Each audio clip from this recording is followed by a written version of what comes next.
A few months back, I think I made a chapter on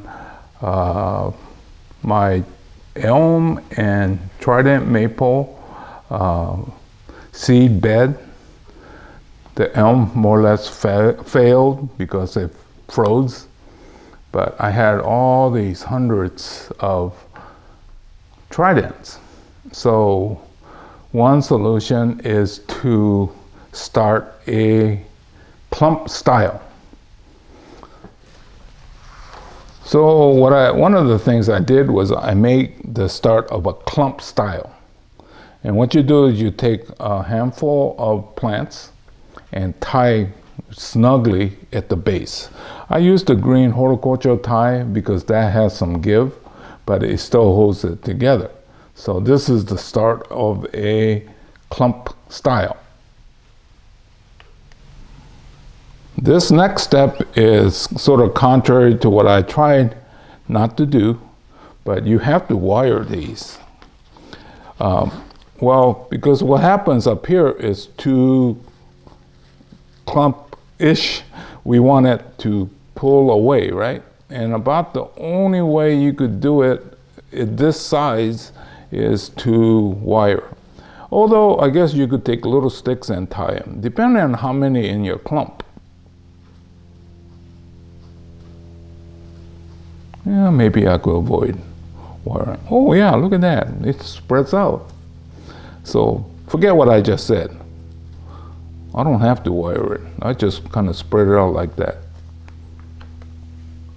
But if you wire each individual, you could make the octopus style. Now, you know, I'm known to make up a bunch of stuff like that, right?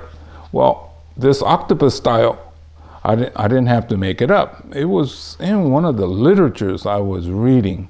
So all it is a modified clump style. Well, but if you're gonna be making an octopus, that would be 8, right? But what I've been trying to do is to make the clump material to have about 10. Because if you have 8 and 1 or 2 fails, then it's really difficult to call it an octopus style, right? Octopus 8. So anyway, this is one of the starts. And it's one of those kind of a fun thing to do.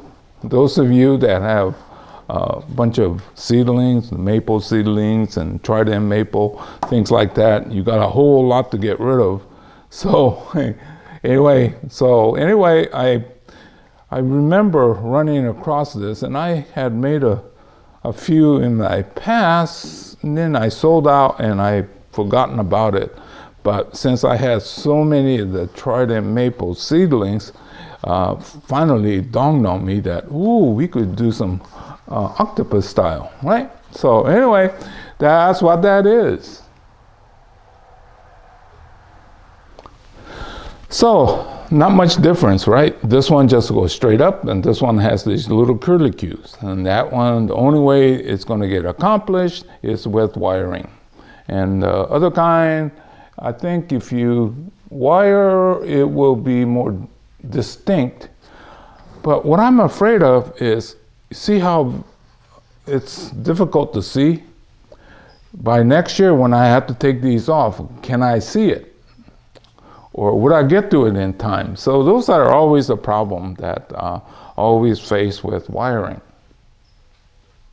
You know, I could just have ended the chapter on making an octopus style bonsai. Well, you know me, I have to try something even more different, right? So this one is 3 octopi in a container. So you got one group here, another group here, another one here. Now, this one is going to be one heck of a difficult subject when it gets bigger. But you know me, I have to try something that's a little bit even beyond the norm. So anyway, this is the 3 octopi in one container.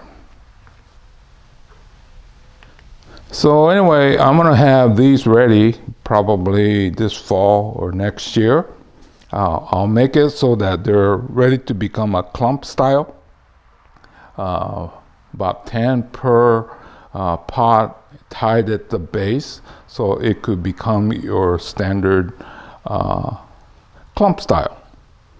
Or if you want to be crazy like me, go for the octopus.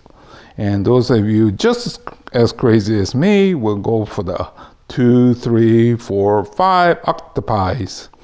But I'll guarantee you, you'll really not want to do too many of those because the maintenance could be horrendous. Anyway, so, I've been saying you should have fun with bonsai. So I thought I'd talk to you a little bit about the octopus bonsai. Anyway, see you again real soon in another chapter.